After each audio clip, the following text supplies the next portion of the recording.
Hello everyone, আজকে আমরা matric টেন্সরের আরেকটা থিওরেম করব।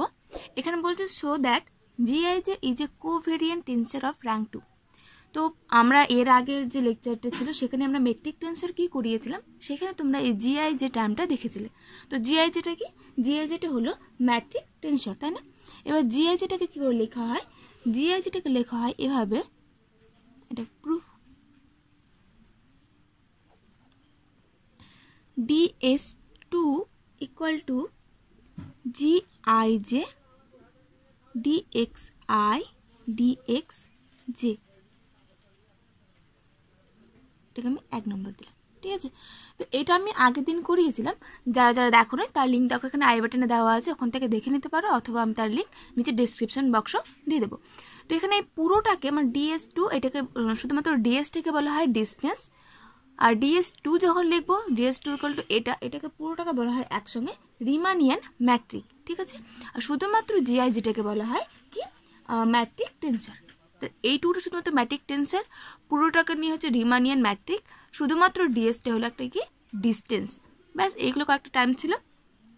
আর একটা থিওরেম করেছিলাম আমরা আগের দিন, যে GIJ ইজ সিমেট্রিক। আমি জাস্ট মনে করে নিচ্ছি, হতে পারে এটা কোনো একটা কাজে লাগতে পারে। তো একটা আমাদের থিওরেম ছিল যে GIJটা কি সিমেট্রিক, আর একটা থিওরেম ছিল যে DXI এটা একটা কি কন্ট্রাভেরিয়েন্ট ভেক্টর। কন্ট্রাভেরিয়েন্ট ভেক্টর, ব্যাস এই দুটো আমরা আগের দিনে প্রমাণ করে দিয়েছিলাম, ঠিক আছে? এবার আজকে আমরা করব যে GIJটাও কি হচ্ছে একটা কোভেরিয়েন্ট ভেক্টর, যার র্যাঙ্ক কত হবে 2। আচ্ছা, এটা লিখলো। এবার আমরা যখনই কাউকে টেন্সর দেখাতে যাই, তখনই কি দেখাতে যাই, তখন আমরা বের করি যে ওর বার সিস্টেম ছাড়া ওটা কি করাবো, বার সিস্টেমে আমরা একটা যেভাবে লেখা যায় ডেল এক্স দেখ দিয়ে ওই টার্মে আর কি লেখা যাবে, ঠিক আছে? তো এটার ক্ষেত্রে যদি বলি, তো আমরা আচ্ছা ছাড়ো, তো ফার্স্ট আমরা কি করি, এটাকে দুই পক্ষে বার নিয়ে নিই। তাহলে উই অ্যাপ্লাই coordinate transformation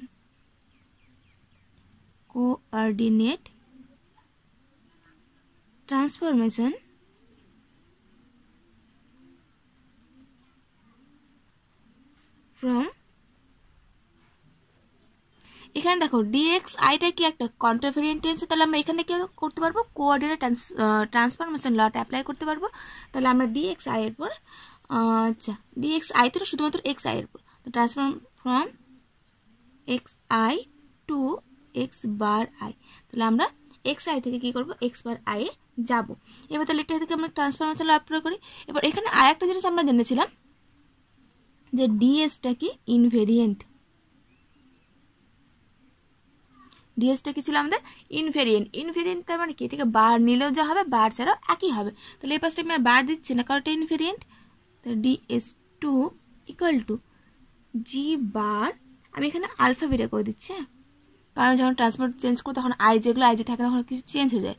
তো আমি আই যেগুলোকে আলফা বিটা করলাম, আর DX bar alpha DX bar beta, কারণ আই এর জায়গায় আলফা, বি এর জায়গায় জি এর জায়গায় বিটা, তাই এখানেও আই যে ছিল আলফা বিটা করে দিলাম, ঠিক আছে? ব্র্যাকেট লিখে দাও, সিন্স DXটা কি DS ইজ ইনভেরিয়েন্ট, তাই ওটা চেঞ্জ হলো না।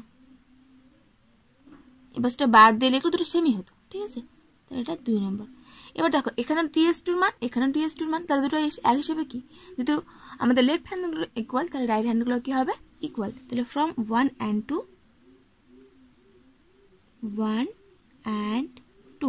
1 এবং 2 থেকে আমরা কি পাচ্ছি, এটা ইকুয়াল টু এটা, তাই না? তাহলে আমরা পাচ্ছি GIJ DXI DXJ equal to G bar alpha beta DX bar alpha DX bar beta. ব্যাস এটা পেয়ে গেলাম। এখানে আরেকটা থিওরেম আগের দিন করেছিলাম কি, DXI গুলো কি কন্ট্রাভেরিয়েন্ট ভেক্টর। তাহলে এগুলো DXI গুলো যদি কন্ট্রাভেরিয়েন্ট ভেক্টর, তাহলে কি করতে পারবো আমরা, DX বার আলফা গুলোকে কি করতে পারবো, এই ট্রান্সফর্ম হিসেবে লিখতে পারবো, তাই না? তাহলে সিন্স dxi contravariant vector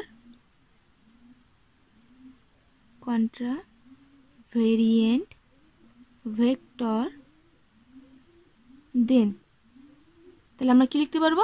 আমরা লিখতে পারবো dx বার আলফা, যেহেতু বারটা আলফা দেওয়া আছে তো আমি আলফা দিয়ে লিখলাম, তোমাদের বুঝতে সুবিধা হবে। dx বার আলফা ইকুয়াল কি লিখতে পারবো? Del x. ঠিক আছে, এখানে দেখো এখানে আমাদের উপরে ডেল এক্স, নিচে del x.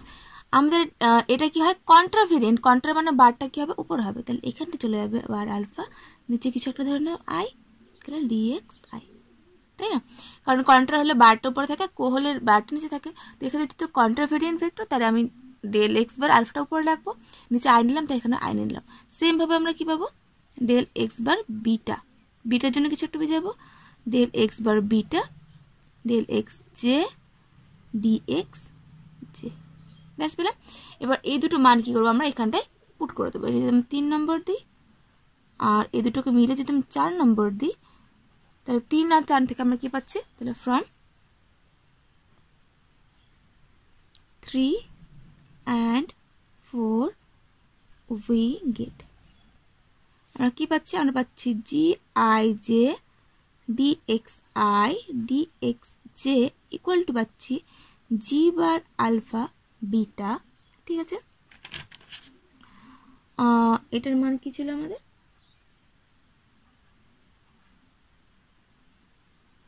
Del x bar alpha del x I DX I, তারপরে ডেল এক্স বার বিটা, বিটার মানে তো del x bar beta DX J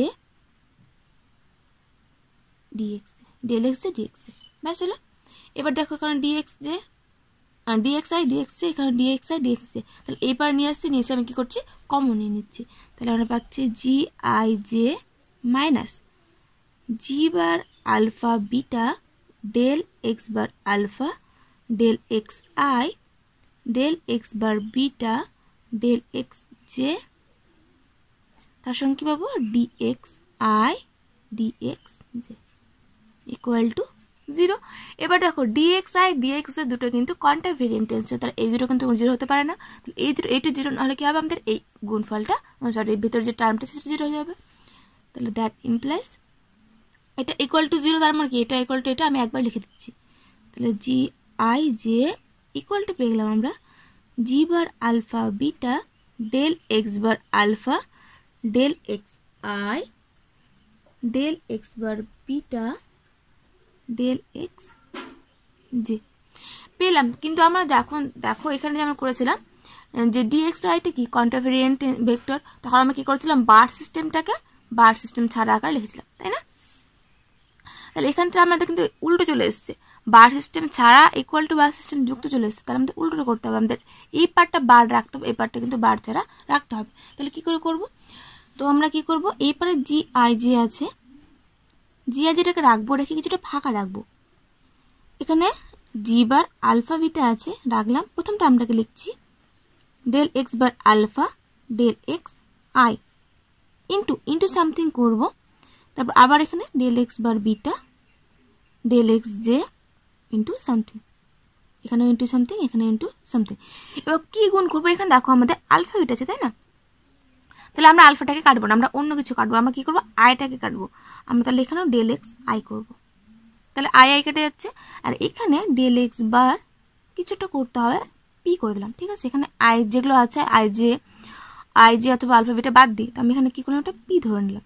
সেমভাবে এখানে বিটাটাকে কাটবো না, কাটবো কাকে? আমরা জে কে, ডেল এক্স জে, কারণ এখানে আমাদের আলফা বিটা আছে। তো এখানে যে দুটো টার্ম থাকবে দুটো টার্মকে আমরা কাটবো না, এখানে আলফা বিটা, তাহলে আলফাকে কাটবো না, বিটাকে কাটবো না, বাকি টার্মগুলোকে আই আই কেটে দিলাম, এখানে জে জে কেটে দিলাম। তাহলে এখানেও ডেল এক্স বার পি ছিল, আমি এখানে এটা কিউ নিয়ে নিলাম। ঠিক আছে, তো এই দুটো টার্ম কি গুলো? আমি এক্সট্রা গুণ, এই দুটো টার্মকে এরপরে গুণ করতে হবে আমাকে। তাহলে এখানে পেলাম del x I del x bar P del x J del x bar Q.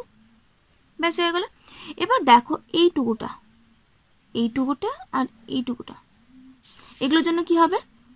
এই টার্মটা কেটে যাচ্ছে, মনে মনে কিন্তু এটা ডিরেক্টলি কাটতে পারবে না, এই টার্মটার সঙ্গে কেটে যাচ্ছে।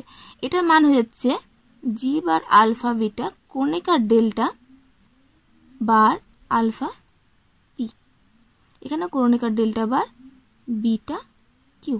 এবার ক্রোনিকার ডেল্টা তো ইনভেরিয়েন্ট, তো ওখানে বার দিলেও চলে, না দিলেও চলে, ঠিক আছে। এটা ইকুয়াল টু, এবার ক্রোনিকার ডেল্টার সঙ্গে গুণ আছে, তাহলে এখানে কি করতে হয়, আলফার সঙ্গে আলফা কেটে যায়, কেটে গিয়ে কি আলফার জায়গায় পি হয়ে যাবে, তাহলে জি বার পি। সেম ভাবে এখানে বিটার সঙ্গে বিটা কেটে যাবে, কেটে গিয়ে কি হবে, বিটার জায়গায় কিউ বসবে। এটা তো ক্রোনিকার ডেল্টার প্রপার্টির সময় করেছিলাম, তো আশা করছি তোমরা জানো। তাহলে এখানটা হয়ে গেল এটার জায়গায় জি বার পি কিউ, তাহলে এটাকে এই পার লিখছি, এটাকে এই পার লিখছি, তাহলে দ্যাট ইমপ্লাই কি পাচ্ছি আমরা, G bar P Q equal to পাচ্ছি আমরা del x I del x bar P del x J del x bar Q P Q G I J. তাহলে দেখো বারকে আমরা বার ছাড়া আকার রিপ্রেজেন্ট করতে পারছি, যেখানে আমাদের কি হচ্ছে দুটো বার পাচ্ছি কোথায় নিচের দিকে, তাহলে এটা কি দুটো পাচ্ছি, তার জন্য র্যাঙ্ক 2। এবার কো না কন্ট্রা, যদি নিচের দিকে বার তাহলে এটা কন্ট্রা, সরি কন্ট্রা না কো, উপরে থাকলে কন্ট্রা, নিচে থাকলে কো। তাহলে দেখো আমাদের ওটা প্রমাণ করতে বলেছিল, সো দ্যাট জিআই যে covariant tensor of rank, so that GI যে covariant tensor of rank 2। তাহলে ব্যাস আমাদের ওটাই চলে আসলো, তাহলে হেন্স কি হলো, প্রুভড। ব্যাস হয়ে গেল, কিছু না। তাহলে সিম্পল ব্যাপারটা কি, জিআই যেটা দেখাতে হবে, তাহলে জিআই যে আমরা যে টার্মটা জানি সেটাকে লিখবো। এবার যখন টেন্সের, তো আমি বারবার বলেছি টেন্সের প্রমাণ করতে গেলে আমাকে একটা বার দেখাতেই হবে, তাহলে দুপাশে বার নিয়ে নেবো। বার নেওয়ার পর যে প্রপার্টিগুলো আমরা জানি, যেটা ইনভেরিয়েন্ট, সেই প্রপার্টি কাজে লাগালাম। দ্বিতীয়ত ডিএক্স আইগুলো যে হচ্ছে তোমার কি হবে, কন্ট্রাভেরিয়েন্ট ভেক্টর আমরা আগের দিন করেছিলাম, সেই প্রপার্টিটা কাজে লাগালাম। লাগিয়ে সিম্পলি কি করলাম, মানগুলো বসিয়ে কিছু একটা ক্যালকুলেশন করলাম, গুনটুন করে ক্যালকুলেশন করে ব্যাস বেরিয়ে গেল। তো টিকটা হচ্ছে আমাদের জি বার পি কিউ এর মান, বা জি বার আলফাবেটে যা হোক, এক কথা জি বারের কিছু একটা মান বের করতে হবে, এটা আমাদের মেন টার্গেট ছিল, তো আমরা ব্যাস করে নিয়েছি, তো হয়ে গেল। তো আশা করছি বুঝতে পেরেছো। তো আমি পরের দিন কিছু টেন্স একটা স্পেস থেকে আরেকটা স্পেসে যে ট্রান্সফর্ম করতে হয় সেগুলোর আমি নিয়ম শেখাবো। তার আগে তোমাদের একটুখানি আমি হিন্স দিয়ে রাখি বা বলে রাখি ব্যাপারটা, তাহলে পরের দিন করাতে সুবিধা হবে। এখানে কি বলছে, আমরা যখন দেখো আমি নর্মাল যখন করি, যখন আমরা রেক্ট্যাঙ্গুলার কার্টেসিয়ান তোমার সিস্টেমে করি, কি করি, এক্স ওয়াই জেড ধরি, তাই না, কোনো একটা পয়েন্টের কোঅর্ডিনেটগুলো, আর সেটাকে পোলারে ধরলে এরকম ধরি আর থিটা ফাই, তাই না। তো সেক্ষেত্রে যখন আমরা কি করছি, কোনো একটা কার্টেসিয়ানকে কি করছি, পোলারে করছি কিসের, সিলিন্ড্রিক্যাল। যখন কোনো একটা কার্টেসিয়ান পয়েন্টকে আমরা কি করি, সিলিন্ড্রিক্যাল পয়েন্টে ট্রান্সফর্ম করি আর থিটা ফাইয়ের রেসপেক্টে, তখন কীভাবে লিখি, x equal to r cos theta, y equal to r sine theta, z equal to phi. সেমভাবে যখন এক্স ওয়াই জেডকে আমরা কী করি, স্পেরিক্যালে আঁকে লিখি, স্পেরিক্যাল পোলার, তখন কি করি আমরা, x equal to r sine theta cos phi, y equal to r sine theta sine phi, z equal to r cos theta. তোমরা নিশ্চয়ই এটা জানো। এবার দেখো ম্যাট্রিকের ক্ষেত্রে কি করবো, একদম সেম জিনিসটাই হবে। এই জিনিসটা যেটা আমরা করেছিলাম পোলার এবং কার্টেসিয়ানে, সেই জিনিসটা আমাদের ম্যাট্রিকের ক্ষেত্রে হয়। কি করে হবে, আমরা কিন্তু এক্স ওয়াই জেড ম্যাট্রিকের ক্ষেত্রে লিখি না, ম্যাট্রিকের ক্ষেত্রে আমরা কি করি, এক্স ওয়াই জেড এর পরিবর্তে কি লিখি, ধরুন প্রায় সমান x1 x2 x3, তাই না। এভাবে আমরা রিপ্রেজেন্ট করি কোনো একটা পয়েন্টকে। আর এখানে আছে আর থিটা ফাই, আর থিটা ফাই, এটাকে আমরা লিখবো, এটা যদি তোমার একটা কোঅর্ডিনেট থেকে অন্য একটা কোঅর্ডিনেট আমরা ট্রান্সফর্ম করছি, তাহলে এটা কি করে আমরা এখান থেকে ট্রান্সফর্ম করে কি করে আমরা বার সিস্টেমে চলে যাই, তাহলে x1 বার x2 বার x3 বার, ঠিক আছে। তাহলে আমরা x এর জায়গায় কি লিখবো, x1, y জায়গায় x2, theta sorry xy, x এর জায়গায় x1, y জায়গায় x2 আর z এর জায়গায় x3। তাহলে এখানটায় x ছিল, x মানে x1 ইকুয়াল টু আর এর জায়গায় কি x1 বার, তাহলে x1 bar cos theta, theta মানে কি মাঝখানটা, তার মানে x2 বার। বেশ সেম ভাবে y মানে কি x2 সমান সমান আর মানে কি x1 বার সাইন থিটা মানে হচ্ছে x2 বার। z মানে হচ্ছে আমাদের x3 সমান সমান ফাই মানে হচ্ছে x3 বার। তাহলে এভাবে আমরা কি করব, রেক্ট্যাঙ্গেল থেকে আমরা সিলিন্ড্রিক্যাল কোঅর্ডিনেট সিস্টেম দেব ম্যাট্রিকের ক্ষেত্রে, যে x1 equal to x1 bar cos x2 bar, 2 equal to হচ্ছে x1 bar sine x2 bar x3 equal to x3 bar.